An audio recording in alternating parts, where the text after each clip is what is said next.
ಎಲ್ರಿಗೂ ಜೈ ಭೀಮ್ ನಮನಗಳು. ನನ್ನ ಹೆಸರು ಅರುಣ್ ಜೋಳದ ಕೂಡ್ಲಿಗೆ.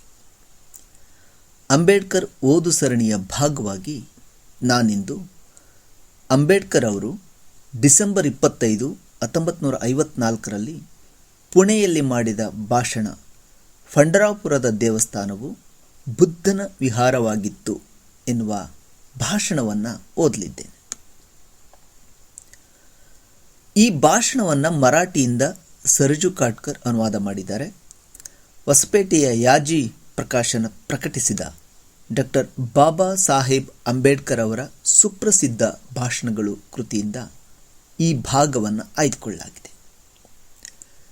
ಈ ಭಾಗವನ್ನೇ ಯಾಕೆ ಆಯ್ದುಕೊಂಡೆ ಅಂದರೆ, ಅಂಬೇಡ್ಕರ್ ಬರೆದ ಪ್ರಾಚೀನ ಭಾರತದಲ್ಲಿ ಕ್ರಾಂತಿ ಮತ್ತು ಪ್ರತಿಕ್ರಾಂತಿ ಕೃತಿಯನ್ನು ಓದಿದರೆ ಭಾರತದಲ್ಲಿ ಬೌದ್ಧ ವಿಹಾರಗಳನ್ನು ಹೇಗೆ ದೇವಸ್ಥಾನಗಳನ್ನಾಗಿ ಪರಿವರ್ತಿಸಲಾಯಿತು ಅನ್ನೋದನ್ನು ಬಹಳ ಸೂಕ್ಷ್ಮವಾಗಿ ವಿವರಿಸ್ತಾರೆ.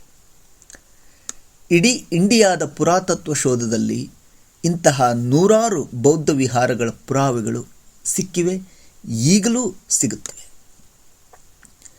ಈ ನೆಲೆಯಲ್ಲಿ ಅಂಬೇಡ್ಕರ್ ಅವರ ಈ ಭಾಷಣ ಪ್ರಸ್ತುತ ಅಂತ ಅಂದ್ಕೊಂಡು ಓದ್ತಾ ಇದ್ದೇನೆ. ಕೇಳಿ. ಪಂಢರಾಪುರ ದೇವಸ್ಥಾನವು ಬೌದ್ಧ ವಿಹಾರವಾಗಿತ್ತು. ಇಂದು ಈ ಚಿಕ್ಕ ಮಂದಿರದಲ್ಲಿ ಭಗವಾನ್ ಬುದ್ಧನ ಮೂರ್ತಿ ಸ್ಥಾಪಿಸಲಾಗಿದೆ. ಮೊದಲು ಮಂದಿರಗಳಲ್ಲಿ ಹಿಂದೂ ದೇವದೇವತೆಗಳನ್ನು ಸ್ಥಾಪಿಸಲಾಗುತ್ತಿತ್ತು. ಆದರೆ ಇಂದಿನ ಸ್ಥಿತಿಯೇ ಬೇರೆಯಾಗಿದೆ. ನಮ್ಮಲ್ಲಿ ಅನೇಕರು ಭಗವಾನ್ ಬುದ್ಧನ ಹೆಸರು ಕೇಳಿರಲಿಕ್ಕಿಲ್ಲ. ಕೆಲವರು ಈ ಹೊಸ ದೇವರನ್ನು ಎಲ್ಲಿಂದ ತಂದಿದ್ದೀರಿ ಎಂದು ಕೇಳುತ್ತಾರೆ. ಅದಕ್ಕಾಗಿ ಈ ವಿಷಯ ಚರ್ಚಿಸುವ. ಬೌದ್ಧ ಧರ್ಮ ಭಾರತದ ಪ್ರಾಚೀನ ಧರ್ಮವಾಗಿದೆ. ಚೀನಾ, ಜಪಾನ್ ಮುಂತಾದ ದೇಶಗಳಿಂದ ಈ ಧರ್ಮವನ್ನು ತರಲಾಗಿಲ್ಲ. ಈ ಧರ್ಮ ಭಾರತದಲ್ಲಿಯೇ ಹುಟ್ಟಿದೆ. ಅದಕ್ಕಾಗಿ ಈ ಬುದ್ಧನು ನಮ್ಮ ಪ್ರಾಚೀನ ದೇವರೆಂದು ಹೇಳಿರಿ. ಇತಿಹಾಸದಲ್ಲಿ ಅನೇಕ ಆಗುಹೋಗುಗಳಂತೆ ಬೌದ್ಧ ಧರ್ಮವನ್ನು ಭಾರತದಿಂದ ಹೊರಹಾಕಲಾಯಿತು. ಈ ಬುದ್ಧ ಧರ್ಮ ಭಾರತವನ್ನು ಸಂಪೂರ್ಣವಾಗಿ ಆವರಿಸುತ್ತದೆ. ಇದನ್ನು ನೋಡಲು ನಾನಿರಲಿಕ್ಕಿಲ್ಲ, ಆದರೆ ಇದು ಸತ್ಯ. ಒಬ್ಬರು ಕೆಲವರನ್ನು ಕೆಲ ಕಾಲ ಮೋಸಗೊಳಿಸಬಹುದು. ಒಬ್ಬನು ಸರ್ವರನ್ನು ಸರ್ವಕಾಲ ಮೋಸಗೊಳಿಸುವುದು ಅಸಾಧ್ಯ. ಬುದ್ಧ ಧರ್ಮಕ್ಕೆ 1956ರಲ್ಲಿ 2500 ವರ್ಷಗಳಾಗುತ್ತವೆ. ಈ ಧರ್ಮ ಸುಮಾರು 1250 ವರ್ಷ ಜೀವಂತವಿತ್ತು. ಇದನ್ನು ಪ್ರಾಮಾಣೀಕರಿಸಲು ಇತಿಹಾಸದ ಸಹಾಯ ಪಡೆಯುವೆ. ಮೊದಲು ಭಾರತದ ಮೇಲೆ ಮುಸಲ್ಮಾನರ ಹಲ್ಲೆಗಳಾದವು. ಮುಸಲ್ಮಾನರು ಮೂರ್ತಿ ಪೂಜಕರಲ್ಲ. ಅಫ್ಘಾನಿಸ್ತಾನದಲ್ಲಿ ಮುಸಲ್ಮಾನರಿದ್ದರು, ಬೌದ್ಧರೂ ಇದ್ದರು. ಅಲ್ಲಿ ಧರ್ಮಯುದ್ಧವಾಯಿತು. ಆಗ ಅಫ್ಘಾನಿಸ್ತಾನದಲ್ಲಿಯ ಎಲ್ಲರೂ ಮುಸಲ್ಮಾನ ಧರ್ಮ ಸ್ವೀಕರಿಸಬೇಕು, ಸ್ವೀಕರಿಸದೇ ಇರುವವರನ್ನು ಕೊಲ್ಲಬೇಕು ಎಂದು ಮುಸಲ್ಮಾನರು ನಿರ್ಣಯಿಸಿದರು. ಹೀಗಾಗಿ ಬೌದ್ಧ ಧರ್ಮೀಯರನ್ನು ಮುಸಲ್ಮಾನರು ಕೊಂದರು. ಬೌದ್ಧ ಧರ್ಮ ಬಹಳ ಪ್ರಭಾವಿ ಧರ್ಮವಾಗಿತ್ತು. ನಲಂದ, ತಕ್ಷಶಿಲಾ ಮುಂತಾದ ವಿಶ್ವವಿದ್ಯಾಲಯಗಳನ್ನು ಬೌದ್ಧರು ಸ್ಥಾಪಿಸಿದರು. ಜಗತ್ತಿನ ಮೊದಲನೆಯ ವಿಶ್ವವಿದ್ಯಾಲಯವನ್ನು ಬೌದ್ಧ ಧರ್ಮವೇ ಸ್ಥಾಪಿಸಿದರು. ಬ್ರಾಹ್ಮಣ ಧರ್ಮ ಏಕಾಂಗಿಯಾಗಿದ್ದರಿಂದ ಮುಸಲ್ಮಾನರಿಂದ ಉಳಿಯಿತು. ಬೌದ್ಧ ಧರ್ಮಕ್ಕೆ ಬ್ರಾಹ್ಮಣರು ವಿರೋಧಿಗಳಾಗಿದ್ದರು. ಬೌದ್ಧ ಧರ್ಮದ ಬಗ್ಗೆ ಪುಸ್ತಕ ಬರೆದಿರುವೆ. 2 ತಿಂಗಳಲ್ಲಿ ಪ್ರಕಾಶಿತವಾಗಬಹುದು. ಕೆಲ ಮಿತ್ರರು ಹೇಳುತ್ತಾರೆ, ಬೌದ್ಧ ಧರ್ಮ ಭಾರತದಿಂದ ಲೋಪವೇಕೆ ಹೊಂದಿತು? ನಾನು ಅವರನ್ನು ಕೇಳುವೆ, ಜಪಾನ್, ಚೀನಾ, ಕಾಂಬೋಡಿಯಾ, ಸಿಲೋನ್ಗಳಲ್ಲಿ ಬೌದ್ಧ ಧರ್ಮ ಯಾಕೆ ಇದೆ? ನಾನು ಇಂದು ಭಾರತದಲ್ಲಿಯ ಬೌದ್ಧ ಧರ್ಮ ಬಿಟ್ಟು ಕೇವಲ ಮಹಾರಾಷ್ಟ್ರದಲ್ಲಿಯ ಬೌದ್ಧ ಧರ್ಮದ ಬಗ್ಗೆ ಮಾತನಾಡುವೆ. ಮಹಾರಾಷ್ಟ್ರ ಸಂಪೂರ್ಣ ಬೌದ್ಧ ಧರ್ಮದಿಂದ ಕೂಡಿತ್ತು. ಮಹಾರಾಷ್ಟ್ರದಲ್ಲಿಯ ಲೇಣಿಗಳು ಬುದ್ಧರ ವಾಸಸ್ಥಾನಗಳಾಗಿದ್ದವು. ಅವು ಎಲ್ಲೆಡೆ ಇವೆ. ಆದರೆ ಸಂಪೂರ್ಣ ಮಹಾರಾಷ್ಟ್ರ ಬುದ್ಧಮಯವಾಗಿತ್ತು. ಈ ಲೇಣಿಗಳು ಪಾಂಡವರಿಗೆ ಸಂಬಂಧಿಸಿದವೆಂದು ಹೇಳುತ್ತಾರೆ. ಇದು ನಿಜವಲ್ಲ. ಒಂದು ವಿಹಾರದಲ್ಲಿ 25 ಭಿಕ್ಷುಗಳು ಇರುತ್ತಾರೆ. 15,000 ವಿಹಾರಗಳಲ್ಲಿ ಸುಮಾರು 35,000 ಭಿಕ್ಷುಗಳಿದ್ದರು. ಭಿಕ್ಷೆಯ ಮೇಲೆ ಜೀವನ ಸಾಗಿಸುತ್ತಿದ್ದರು. ಅವರು 1250 ವರ್ಷ ಕಾಲ ಧರ್ಮ ಪ್ರಚಾರ ಮಾಡಿದರು. ಹಿಂದೂಗಳ ಧರ್ಮ ವ್ಯಾಖ್ಯೆ ಬೇರೆಯಾಗಿದೆ. ಅದು ದೇವಸ್ಥಾನಕ್ಕೆ ಹೋಗುವುದು, ಘಂಟೆ ಬಾರಿಸುವುದು, ಪೂಜೆ ಮಾಡುವುದನ್ನು ಹೇಳುತ್ತದೆ. ಆದರೆ ಇದು ಬೌದ್ಧ ಧರ್ಮದಲ್ಲಿ ಇಲ್ಲ. ವ್ಯಕ್ತಿಯ ಸಾಮಾಜಿಕ ಜೀವನಕ್ಕೆ ಧರ್ಮ ಅವಶ್ಯವಿದೆ. ಧರ್ಮ ದುರಾಚರಣೆ ನಿಯಂತ್ರಿಸುತ್ತದೆ. ಧರ್ಮ ಬಂಧನದ ಹೊರತು ನಮ್ಮ ಕಾರ್ಯಗಳು ಸುಕಾರ್ಯವಾಗಲಾರವು. ಯಾವುದೇ ಧರ್ಮ ಅನುಸರಿಸುವಾಗ ಅದರ ಬಗ್ಗೆ ಸವಿಸ್ತಾರವಾಗಿ ಪರೀಕ್ಷಿಸುವುದು ಅವಶ್ಯ. ಪೇಟೆಯಲ್ಲಿ ಬಂಗಾರ ಖರೀದಿಸುವಾಗ ನಾವು ಬಂಗಾರದ ಬಗ್ಗೆ ಪೂರ್ಣ ತಿಳಿದುಕೊಳ್ಳುವಂತೆ ಧರ್ಮವೆಂಬ ಪೇಟೆಯಲ್ಲಿ ಯಾವ ಧರ್ಮ ಮನುಷ್ಯನ ಉದ್ಧಾರ ಮಾಡುತ್ತದೆ ಎಂದು ತಿಳಿದು ಅದನ್ನು ನಮ್ಮದಾಗಿ ಮಾಡಿಕೊಳ್ಳಬೇಕು.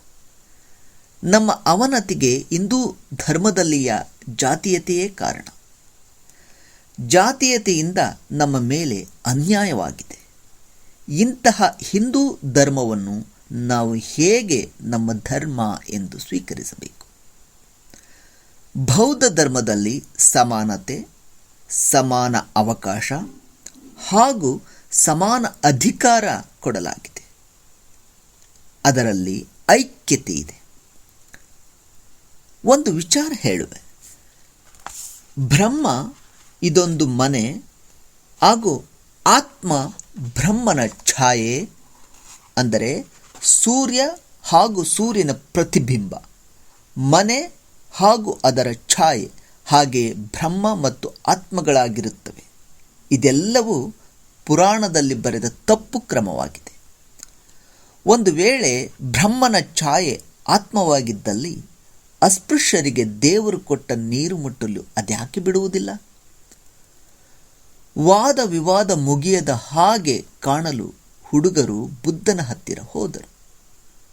ಹುಡುಗರಿಗೆ ಬ್ರಾಹ್ಮಣರ ತತ್ವಜ್ಞಾನ ಹಿಡಿಸಿರಲಿಲ್ಲ. ಭಗವಾನ್ ಬುದ್ಧನು ಹುಡುಗರಿಗೆ ಕೇಳಿದ, ಬ್ರಹ್ಮ ಸತ್ಯವಾಗಿಯೂ ಇದ್ದಾನೆಯೇ? ಬ್ರಹ್ಮನನ್ನು ನೀವು ನೋಡಿರುವಿರಾ? ಬ್ರಹ್ಮ ನಿತ್ಯನೋ ಅನಿತ್ಯನೋ? ಬ್ರಹ್ಮನ ರೂಪ ಹೇಗಿದೆ?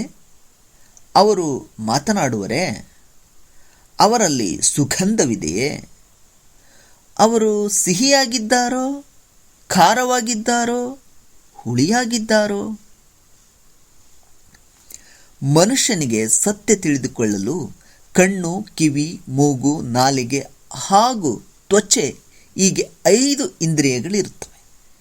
ಯಾರು ಸರ್ವರನ್ನು ತನ್ನಂತೆ ಭಾವಿಸುತ್ತಾನೋ ಅವನೇ ಬ್ರಹ್ಮ. 5 ಇಂದ್ರಿಯಗಳ ಜ್ಞಾನ ಪಡೆದವನೇ ಸತ್ಯ ಬ್ರಹ್ಮ. ಬ್ರಹ್ಮ ಸತ್ಯವೆಂದು ನಂಬುವುದು ಹಾಗೂ ಕಾಣದ ಹುಡುಗಿಯ ಕೂಡ ಪ್ರೇಮಿಸುವುದು ಒಂದೇ. ಭಗವಾನ್ ಬುದ್ಧನ ಧರ್ಮ ಸಮಾನತೆಯ ಧರ್ಮವಾಗಿದೆ. ನನ್ನ ವಿಷಯವಾಗಿ ಲಕ್ಷ್ಮಣಶಾಸ್ತ್ರಿ ಜೋಶಿ ಅವರು ಲೇಖನ ಬರೆದದ್ದು ನೋಡಿದೆ. ನನ್ನ ಬಗ್ಗೆ ಯಾರೂ ಬರೆಯುವುದಿಲ್ಲ. ಬರೆದರೂ ನನ್ನನ್ನು ಹೊಗಳಿ ಯಾರೂ ಬರೆಯುವುದಿಲ್ಲ. ಅವರ ಲೇಖನದ ಕೊನೆಗೆ ಡಾಕ್ಟರ್ ಅಂಬೇಡ್ಕರರ ಅವತಾರ ಮುಗಿಯಿತು ಎಂದು ಬರೆದಿದ್ದಾರೆ. ಆದರೆ ನನ್ನ ಅವತಾರ ಮುಗಿಯದೆ ಪ್ರಾರಂಭವಾಗಿದೆ. ನಮಗೆ ನೀವು ಹಿಂದೂ ಅಂತ ಹೇಳುತ್ತೀರಿ, ಆದರೆ ನೀರು ಕುಡಿಯಲು ಬಿಡುವುದಿಲ್ಲ. ಅದಕ್ಕಾಗಿ ಮಹಾಡ್ ಸತ್ಯಾಗ್ರಹ ಮಾಡಬೇಕಾಯಿತು. ಅದರಂತೆ ದೇವಸ್ಥಾನ ಪ್ರವೇಶಕ್ಕಾಗಿ ಕಾರ್ಯಕ್ರಮ ಹಾಕಿಕೊಳ್ಳಬೇಕಾಯಿತು. ಈಗ ಸಮಯ ಪಕ್ವವಾಗಿದೆ. ನಾನು ಮಾಡಬೇಕಾದ ಕಾರ್ಯ ಇನ್ನೂ ಮುಗಿದಿಲ್ಲ. ನನ್ನ ಆಯುಷು ಕಡಿಮೆ ಇರಬಹುದು.